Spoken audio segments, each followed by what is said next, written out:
Welcome to the new episode of TNS the Nazia show.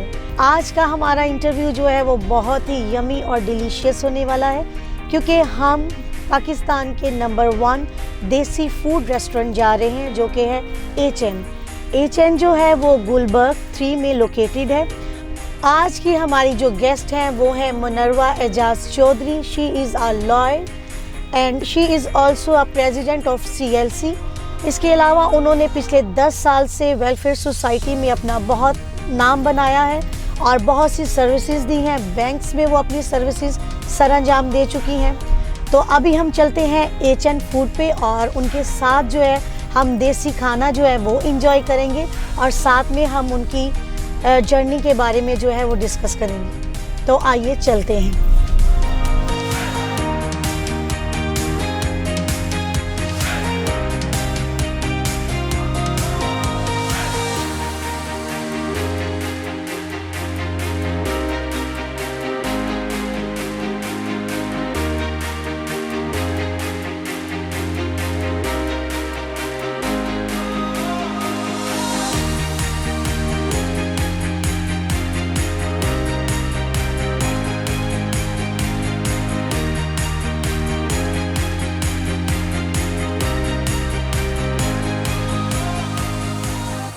जी जनाब, तो हमारी गेस्ट जो है वो आ चुकी हैं। हमारी गेस्ट आज की जो है वो एक दबंग लॉयर है। She is Munerva Ejaz Chaudhary.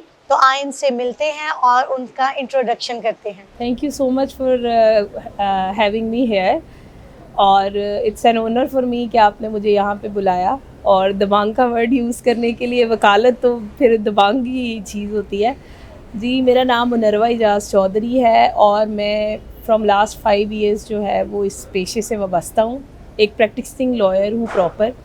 और मेरी अगर आप कुछ फील्ड की तरफ जाएं तो मैं पहले प्रायर एक बैंकर हूँ और उसके बाद फिर मैंने जो है वो अपनी फील्ड को एकदम से स्विच किया और स्विच करने के बाद जो है वो मैंने प्रैक्टिस की लॉ की। बहुत लंबे अरसे के बाद जो है आज हम मिल रहे हैं। हाँ, बिल्कुल और एक सक्सेसफुल लेडी के तौर पे मैं आपको देखती हूँ। Thank you so much. मैं बताना चाहूँगी she is my one of the best friend.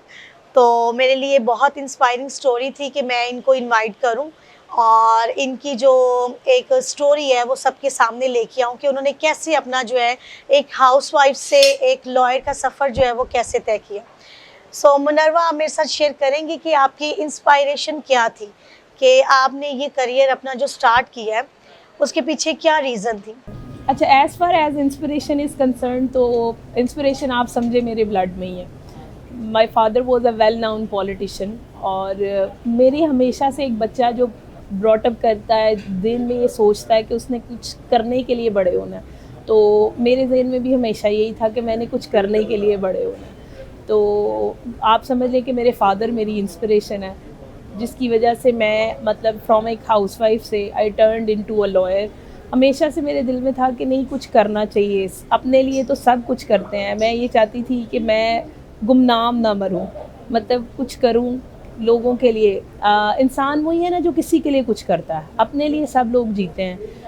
तो बस मेरे फादर भी जो थे उनका ज़्यादा वेलफेयर में लोगों का ख्याल रखना, और आज तक आफ्टर 31 years लोग उनको जानते हैं और उनकी डेथ के बाद लोग उनकी इतनी इज़्ज़त करते हैं। तो ही वॉज माई इंस्पिरेशन, जिनकी वजह से मैं टर्न किया था। अच्छा, आपने अपनी एजुकेशन का मुझे बताया था कि first you done your BCom bachelor in commerce and then you start your LLB। Now you are lawyer. From bank to lawyer, ये आपने जर्नी कैसे स्टार्ट की? अच्छा, to be very honest, inspiration तो मेरी थी लेकिन एजुकेशन मेरी बैंकिंग की थी। I was a lawyer by accident. बहुत से लोग अपना प्रोफेशन चूज़ करते हैं और वो ये समझते हैं कि हाँ भाई, एक लाइन उन्होंने ड्रॉ की होती है। मैं अगर बैंकर थी तो वो मैं बाय आप कह सकते हो एजुकेशन बैंकर थी, और अब अगर मैं लॉयर हूँ तो बाय एक्सीडेंट हूँ। लेकिन from 10 years I have worked in different fields ना, लेकिन सबसे ज़्यादा इज्जत जो जिस फील्ड में मैंने पाई है वो लॉयर की है। मेरा एक केस था FIA में 2013 में, और at that time I was a banker, और उस टाइम पे भी मैं on end of I was doing my job, मैं रेगुलर नहीं थी। उस केस ने मुझे परस्यूड किया कि why don't you go for it, बजाय किसी से कहने के लिए कि मैं अपने आप को हेल्प करूं या आप मुझे हेल्प करें या आप मुझे डिफेंड करें, why don't I go for it, और अपने आप को मैं खुद क्यों डिफेंड ना करूं. That was the reason I turn my self. और अभी आप उस केस में सक्सेसफुल हुई हैं कि अल्हम्दुलिल्लाह एट दैट टाइम मैंने अभी तक अपनी एजुकेशन अपनी जो है वो डिग्री कंप्लीट भी नहीं की थी. और मुझे वहाँ से ही वॉज अ पर्सन जिसके लिए आप यकीन करें कि उसके पास बहुत ज़्यादा अप्रोच थी. अच्छा मुनर्वा, आपकी स्पेशलाइजेशन क्या है इस फील्ड में?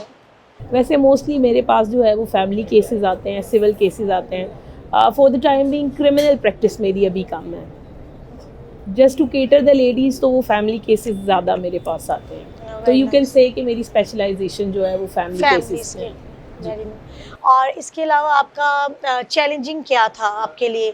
अगर आप इस फील्ड में हैं तो कौन कौन से चैलेंज जो हैं वो आप फेस करते हैं? आपको पता है कि ये सोसाइटी हमारी जो है वो थोड़ी सी डोमिनेंट सोसाइटी कंसीडर की जाती है और है भी. और वहाँ पे आपको अगर हम देखें सोसाइटी में जाते हैं तो ज़्यादातर जो है फीमेल की बजाय मेल जो है वो हमें लॉयर जो है वो नज़र आते हैं. वहाँ पे आपके चैलेंज क्या होते हैं? हाँ, मेरे लिए ये चैलेंजिंग था. मेरी फील्ड वाकई मेल डोमिनेंट सोसाइटी है. और मज़े की बात यह है कि अगर आप लॉयर हो और फिर दबंग ना हो और फिर फीमेल हो, उसको अपनी प्लेस बनाने के लिए बहुत मुश्किल जो है वो करना पड़ता है. उसमें सबसे बड़ा चैलेंज एक ये है कि वैसे भी मेल डोमिनेंट सोसाइटी है, तो अगर आप थोड़ा सा भी आप समझे कि लीनियंट हैं तो वो कोर्ट का स्टाफ ही आपकी बात नहीं सुनता. तो it was very challenging for me कि इतने मेल डोमिनेंट सोसाइटी के अंदर अपनी एक प्लेस बनाना. लेकिन अल्हम्दुलिल्लाह आई एम सक्सीड. और कुछ गॉड गिफ्टेड चीज़ें हैं, कुछ चीज़ें ब्लड में हैं, तो वो एक पर्सनालिटी भी होती है. तो मेरी पर्सनालिटी मुझे लगा है कि इसमें बड़ी हेल्पफुल रही. एक बार वो पर्सनालिटी लगती है जिसने मुझे एक प्लेस बनाने में हेल्प किया. अच्छा Munerva, how you build your relationship with your client, कि आप उनके साथ कैसा आप मेंटेन कर पाती हैं रिलेशनशिप? इजी होता है या डिफ़िकल्ट लगता है? साइकी को समझ आ जाती है? रिलेशनशिप बिल्ड करने के लिए सबसे पहले आपके अंदर एम्पैथी होनी चाहिए. अगर एक बंदा बता रहा है कि मेरे साथ ये जुल्म हुआ है, तो for the time being you have to sit और यू हैव टू थिंक कि उसके साथ ये काम हुआ है, अगर उसकी जगह मैं होती तो क्या होता.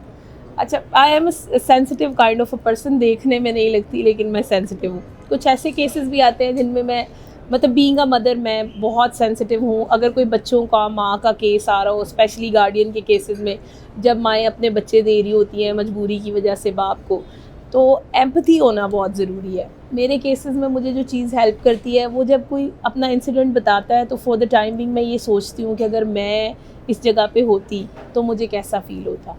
फिर सम केसेस में मैं आउट ऑफ द वे जाके उनकी हेल्प करती हूँ.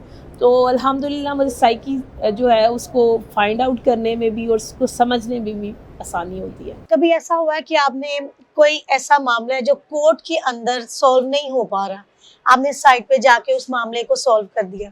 उसमें एक एग्जांपल ये थी कि एक लड़की थी और वो खुला नहीं लेना चाह रही थी, लेकिन उसकी भाई और उसकी मदर जो है उसको प्रेशराइज कर रहे थे. उसने मुझे कहा कि मैंने आपसे बात करनी है, मैं अपने हस्बैंड से अलहदा नहीं होना चाहती, मेरी 2 बच्चियाँ हैं. और मैं स्ट्रॉन्गली इस चीज़ को समझती हूँ. पिछले 5 से 7 साल से मैं इस फील्ड से वाबस्ता हूँ. मैंने देखा है कि सेकंड मैरिजेस में अनफॉर्चुनेटली जहाँ पे हमारे पास बायोलॉजिकल फादर्स के केसेस आते हैं, तो वहाँ पे जब एक माँ शादी करती है तो वो मर्द उसका हस्बैंड तो हो सकता है लेकिन उसकी बच्ची का बाप तो कभी नहीं बन सकता ना. और उस लड़की ने मुझे यही बात बताई. तो being a mother of 2 daughters, मैंने उसको कहा कि तुम ठीक है, तुम साइड पे हो जाओ, अब इसमें तुम्हें परेशान होने की ज़रूरत नहीं है. मैंने उसके हस्बैंड को, he was not my client, मैंने उसको बुलाया और उसको समझाया और थोड़ा सा मैंने उसको डांटा भी कि मैंने कहा मुझे टाइम नहीं लगेगा कि मैं तुम्हारा गार्डियन का स्टे करूँगी और तुम कभी इनकी शक्ल नहीं देख पाओगे, ठीक है. और अपना घर ख़राब करने की बजाय मैंने उनको अपने ऑफिस में बुला के और उस लड़के को एक प्रॉपर सेटलमेंट लिख के, एक राजीनामा लिख के उन दोनों को जो है वो मैंने घर भेजा. और बहुत सारे केसेस में मेरी कोशिश ये होती है जहाँ पे बच्चे होते हैं कि उनकी सेटलमेंट करा दी जाए in spite of doing litigation. अच्छा, अभी हम चूंकि HN पे हैं और खाना हमने ऑर्डर कर दिया हुआ है, तो वो हमारा खाना जो है वो आ चुका है, तो हम अपनी गपशप के साथ जो है हम अपना फूड भी जो है वो एंजॉय करेंगे.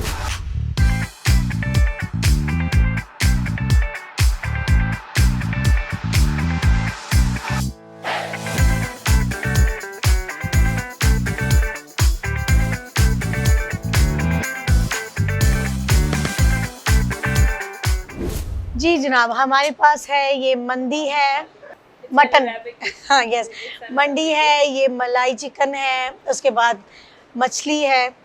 तो खाने की कितनी शौकीन हो आप? हाँ, खाने की शौकीन आप मेरी सेहत से अंदाज़ा लगा सकती हैं। आई एम अ फूडी और by the way I am a good cook as well, क्योंकि जिसको खाने का शौक होता है वही पका सकता है। हाँ, तो अभी हम साथ साथ जो है वो खाना एंजॉय करेंगे। आप इसमें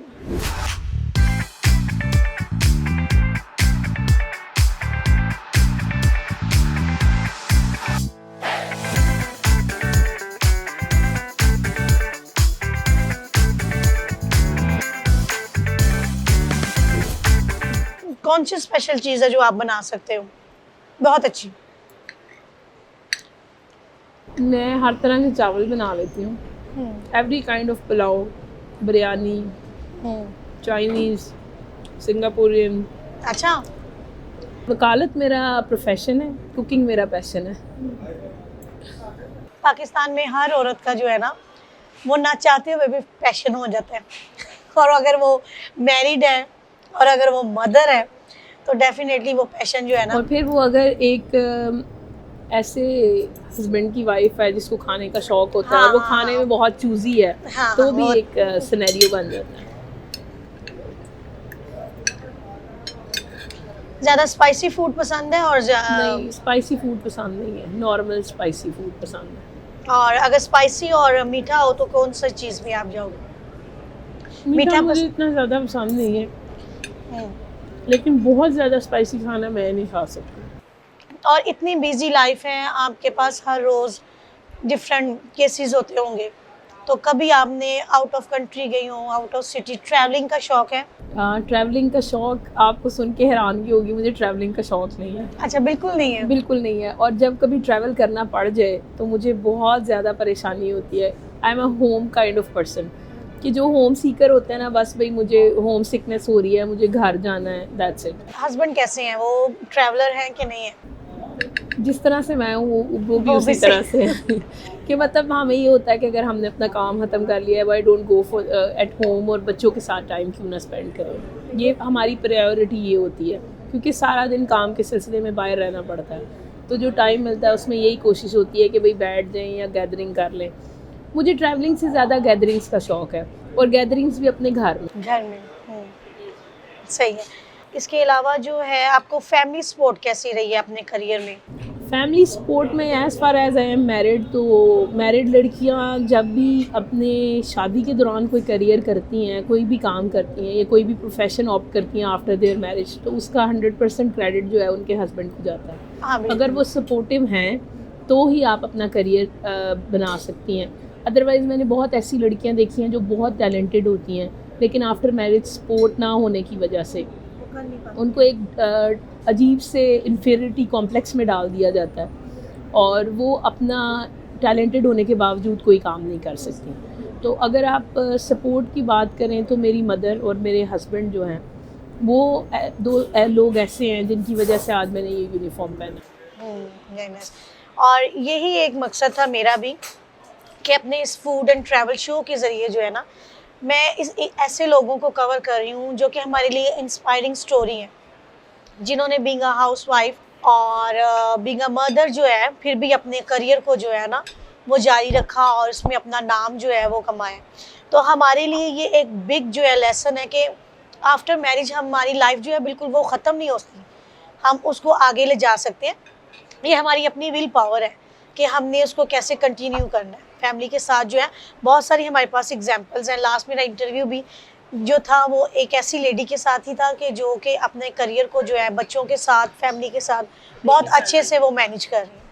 और आप भी जो है वो बिग एग्जांपल हो उनके लिए कि हम लोग अपनी शादी के बाद की लाइफ को भी जो है ना वो कर सकते हैं जारी कर। बात मुझे बहुत पसंद आई है, जैसे आपने कहा ना कि शादी के बाद आपकी लाइफ ख़त्म नहीं होती। हमारे यहाँ 90% लड़कियों का यही थिंकिंग है कि शादी के बाद आपकी लाइफ ख़त्म हो जाती है। ऐसा कुछ नहीं है, ऐसा कुछ नहीं है। बल्कि मुझे याद है कि मेरी जब मेरा एडमिशन हुआ था तो वेरी फर्स्ट डे लॉ की क्लास में जब मैं गई थी, तो मेरा जो गैप था वो 8 साल का था, और मैंने स्टूडेंट्स देखे तो 150 स्टूडेंट्स की क्लास थी, और उनके अंदर जाते हुए स्टेयर्स से नीचे उतरते हुए बेसमेंट में मैं ये सोच रही थी कि कभी कोई ऐसा टाइम आएगा कि मैं इन बच्चों के अंदर, ये लोग तो यंग हैं, फ्रेश स्टूडेंट्स हैं, मैं इनके अंदर अपना नाम बना पाऊँगी। लेकिन अल्हम्दुलिल्लाह कि मेरे अल्लाह ने मुझे इतनी इज़्ज़त दी कि वो सारा कॉलेज मुझे जानता था, because I was the topper in last 3 years. मेरा 3 ईयर्स का लॉ है और तीनों साल मैं अपने कॉलेज की टॉपर रही हूँ। Very nice. और आपने जिक्र किया था CLC, वो क्या है, उसके बारे में एक्सप्लेन करेंगे आप? CLC stands for city lawyers community. Basically हम लोगों ने, जो हमारा कॉलेज है वो city lawyers community, city law college के नाम से है, और हमारी तकरीबन 150 अबव स्टूडेंट्स हैं उसमें, जो कि लॉयर्स हैं, और हमारा एक ग्रुप बना हुआ है प्रॉपर। उसके अंदर हम जो है बेसिकली वकालत के साथ साथ एक बहुत बड़ा रोल होता है वकालत में पॉलिटिक्स का। तो ये ग्रुप्स जो हैं ये हमें हेल्प करते हैं। इंडिविजुअल लॉयर्स तो बहुत ज़्यादा होते हैं, लेकिन अगर आप एज अ ग्रुप फॉर्म में चलते हैं तो वो आपके लिए बहुत हेल्पफुल होता है।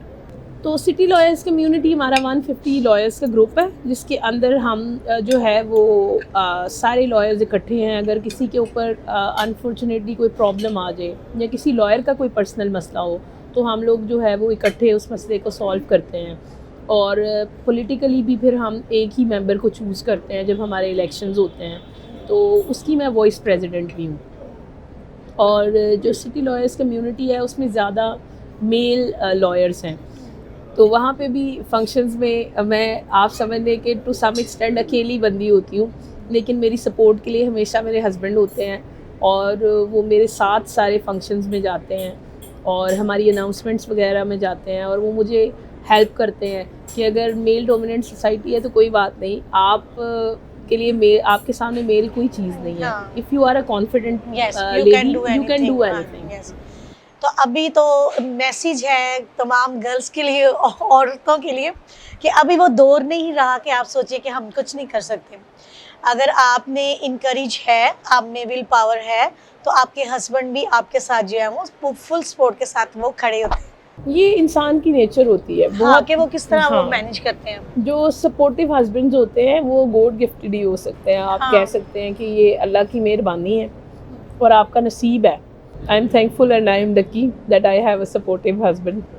अच्छा, कभी आपको पसंद है होटलिंग करना, डिफरेंट रेस्टोरेंट में जाना, फैमिली के साथ जाते हैं? आपने ट्रैवलिंग की बात की, ट्रैवलिंग मुझे पसंद नहीं है, लेकिन as far as being a foodie person, तो मेरा यही होता है कि जब हम इकट्ठे हैं तो हम लोग बैठ के किसी जगह पे खाना खा लें, क्योंकि मेरा बेटा जो है उसको बहुत पसंद है होटलिंग, तो उनको बच्चों को फिर हमारा काफ़ी टाइम मिलता है, तो होटलिंग मुझे पसंद है।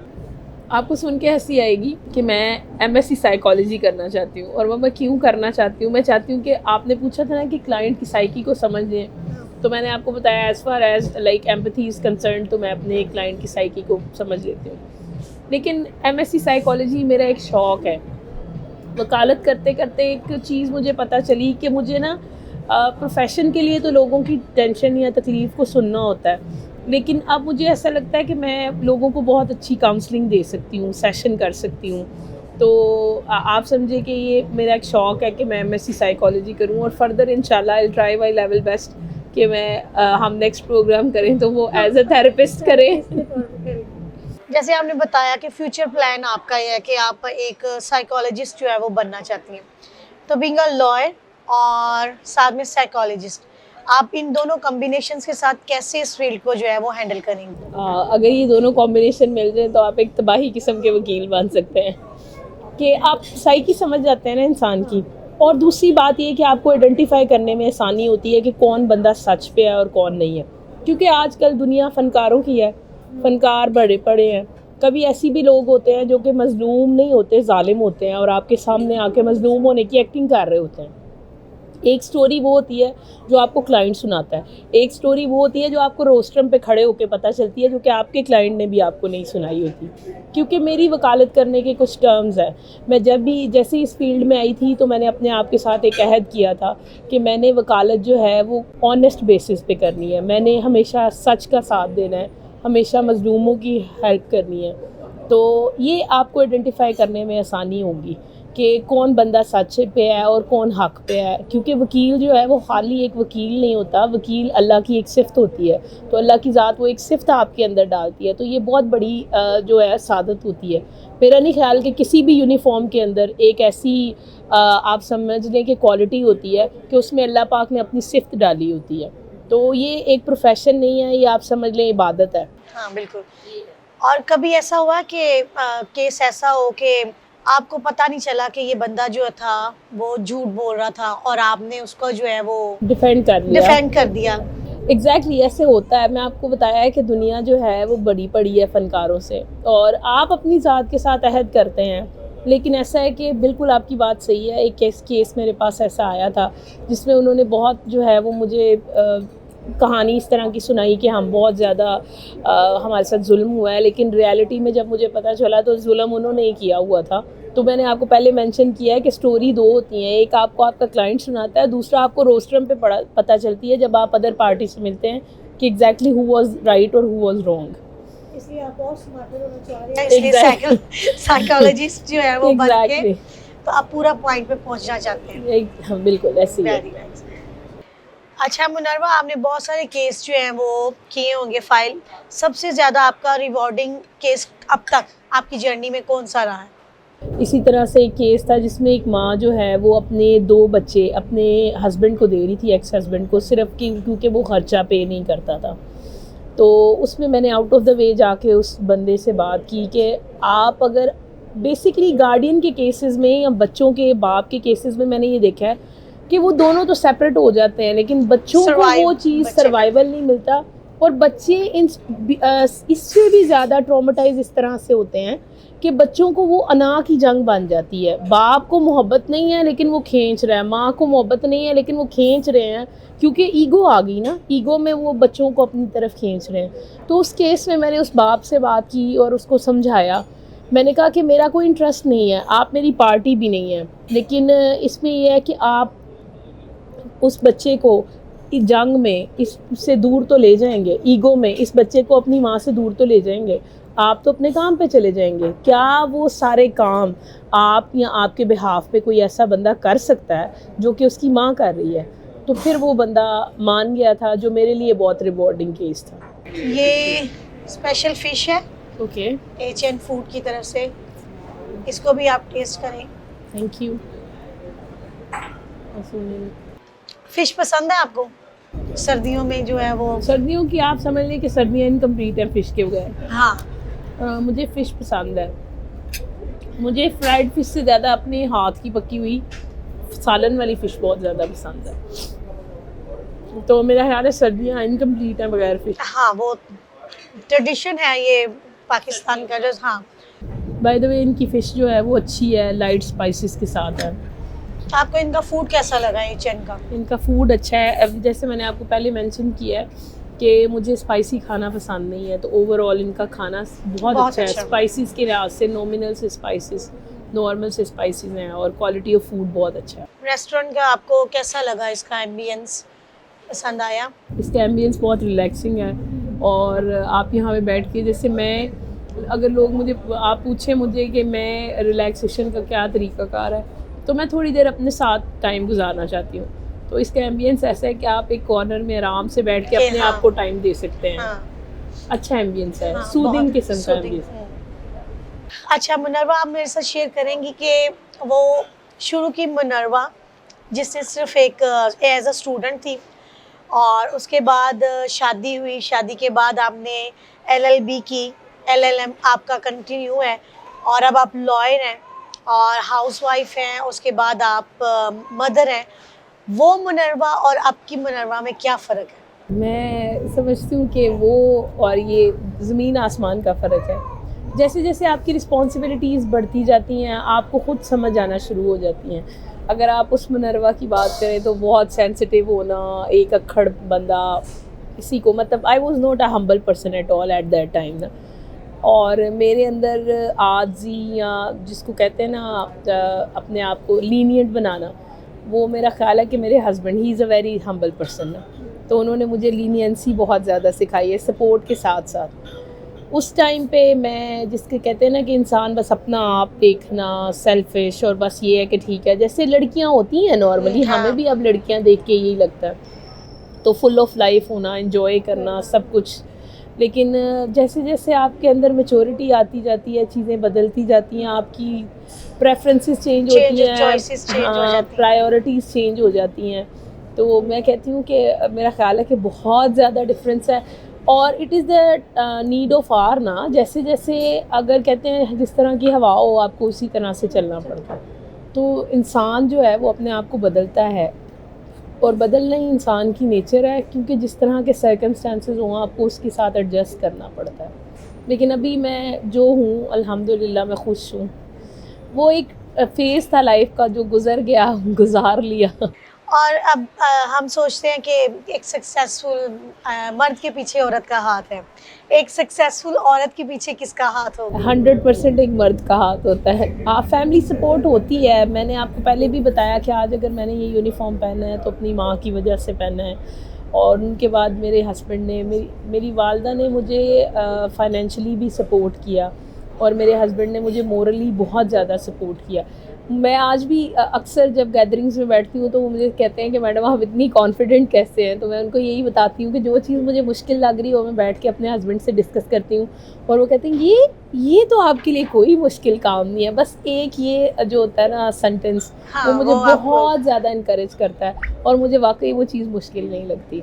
तो आप ये कह सकती हैं कॉन्क्लूजन में कि एग्जैक्टली जैसे एक औरत का हाथ होता है, क्योंकि अल्लाह की ज़ात ने ये रिलेशन ही एक ऐसा बनाया है ना, अगर आप इस रिलेशन में हैं तो आप एक दूसरे की सपोर्ट के बगैर नहीं चल सकते। अगर मर्द ने भी कामयाब होना है तो उसकी औरत उसको सपोर्ट करेगी तो वो कामयाब होगा। सिमिलरली लेडीज़ के लिए भी ऐसे ही है। बिल्कुल ऐसे ही है। अगर आदमी है तो औरत जितनी देर उसको सपोर्ट नहीं करती वो नहीं हो सकता, और इसी तरह औरत के लिए है कि अगर उसका शौहर है तो वो उसको सपोर्ट करेगा तो वो कहाँ से कहाँ जो है वो पहुँच जाती है। एग्जैक्टली बिल्कुल ऐसे ही है, सही कह रही हैं आप। अब मैंने आपको पहले भी बताया था, अगर मुझे मेरे हस्बैंड सपोर्ट ना करते हैं, ठीक है, मेरी मदर मुझे सपोर्ट ना करती, तो शायद मैं भी घर के किसी कोने में एक नॉर्मल हाउसवाइफ की ज़िंदगी गुजार रही होती, हाँ। और मुझे कुछ भी पता ना होता। लेकिन आपको मैंने पहले भी बताया कि मुझे ये था कि I have to made my name, मुझे इस तरह से बिल्कुल गुमनाम ज़िंदगी नहीं गुजारनी। और मेरा अपना बिलीव ये है कि अगर आप कुछ करना चाहते हैं तो उसके लिए आपको कंटिन्यू जो है वो स्ट्रगल की ज़रूरत होती है। जब आप कंटिन्यूसली उस चीज़ के लिए काम करते हैं तो डेफिनेटली आप जो है वो एक सक्सेसफुल बन जाते हैं। अच्छा, जैसे आप एक अभी सक्सेसफुल लॉयर हैं, आपने अपनी एजुकेशन कंप्लीट की, तो अभी जो स्टूडेंट्स हैं अगर वो इस फील्ड में आना चाहें तो आप उनको क्या गाइडलाइन देंगे? हाँ, उनको मैं ये गाइडलाइन दूँगी कि इस प्रोफ़ेशन को आप ऑप्ट करें।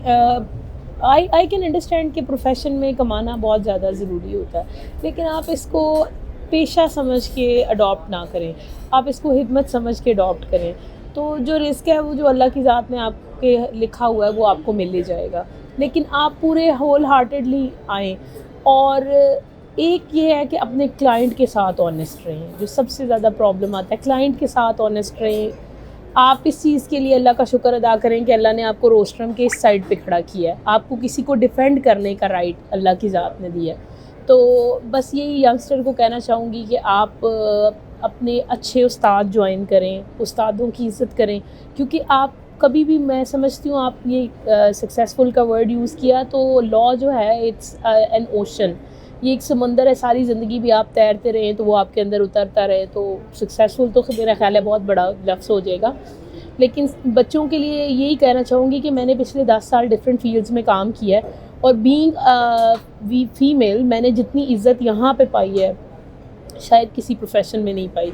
बहुत अच्छा प्रोफेशन है, आप आएँ, अपना नाम बनाएं, कुछ अपनी ज़ात की आपने जो बाउंड्रीज़ हैं उनको क्रॉस ना करें, शॉर्टकट्स की तरफ ना जाएं, तो यू विल गेट, आप ऐसी इज़्ज़त पाएंगे कि आपको ख़ुद पता चलेगा कि यू आर अ पर्सन। तो ये यूनिफॉर्म खाली यूनिफॉर्म नहीं है, ये आपको राइट ऑफ डिफेंस देता है, बहुत सारी चीज़ें आपको जो है वो सिखाता है ज़िंदगी में। तो आएँ तो ऑनेस्टली आएँ, कमाने के लिए ना आएँ, क्योंकि वो रिस्क तो आपको पता है कि जो आपकी किस्मत में है उसने खुद चल के आना है आपके पास, तो वो किसी ना किसी वसीले से आपके पास पहुंच जाएगा। हाँ, लेकिन अपनी नीयत साफ रखें। सही। सो आप स्टूडेंट्स को कौन से ऐसे की पॉइंट देंगी कि इस फील्ड में आते हुए कौन से ऐसे कि जिसके साथ वो जो है ना वो आपकी तरह एक लेवल तक पहुंच सकते हैं, सक्सीड हो सकते हैं? अच्छा, ये एक बड़ा अच्छा क्वेश्चन है। आपने जैसे कहा कि स्टूडेंट्स को क्या मैसेज देना चाहूँगी। हाँ, जो आप लोग जो इस फील्ड में आए, वही मैंने आपको सबसे पहले बताया है कि कुछ हर जगह के कुछ नॉर्म्स होते हैं। आप उन नॉर्म्स को जो है वो अपना के अगर आएंगे तो आपके लिए अपना नाम बनाना आसान होगा, अपना काम बनाना आसान होगा।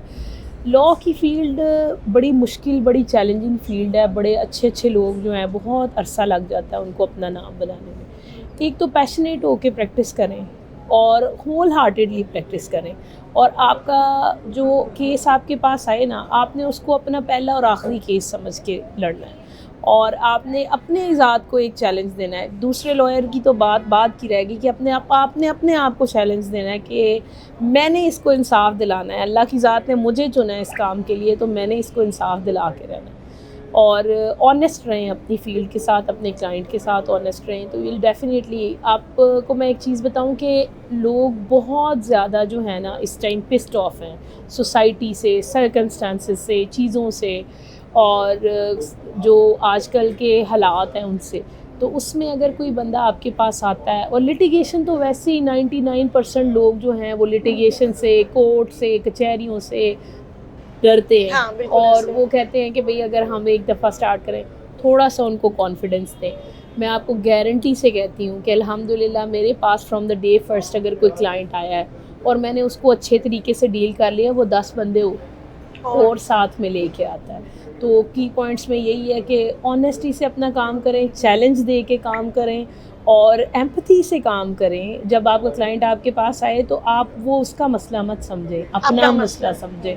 तो मैं आपको लिख के देती हूँ कि आपका क्लाइंट वो दोबारा फॉर लाइफ आपका क्लाइंट हो जाएगा, क्योंकि हमारा प्रोफेशन ऐसा है ना, इसमें आपको हर गुड बैड रियलिटी बतानी पड़ती है। जब तक आप अपने लॉयर को गाइड नहीं करेंगे, कहते हैं ना कि एक डॉक्टर और एक लॉयर जो है वो दो ऐसे लोग होते हैं जिनसे कुछ भी चीज़ छुपी नहीं रह सकती।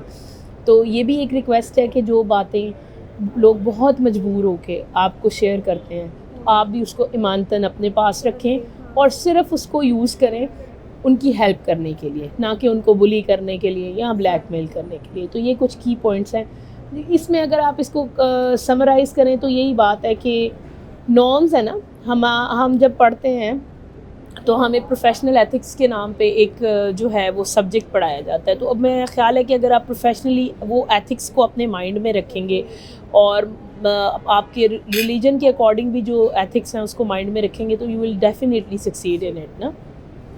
ये थी हमारे साथ मुनर्वा एजाज चौधरी, जो कि एडवोकेट थी। उन्होंने अपनी सक्सेस स्टोरी के साथ आज हमारे साथ जो है वो डिनर किया और बहुत इंजॉय किया। Thank you so much Munerva. Thank you so much for having me here. और मेरे लिए भी एक ऑनर है कि आपने मुझे यहाँ बुलाया, और मेरे तवज्जुह से बहुत सारी मेरे प्रोफेशन की बातें जो है वो आपने लोगों तक पहुँचाई।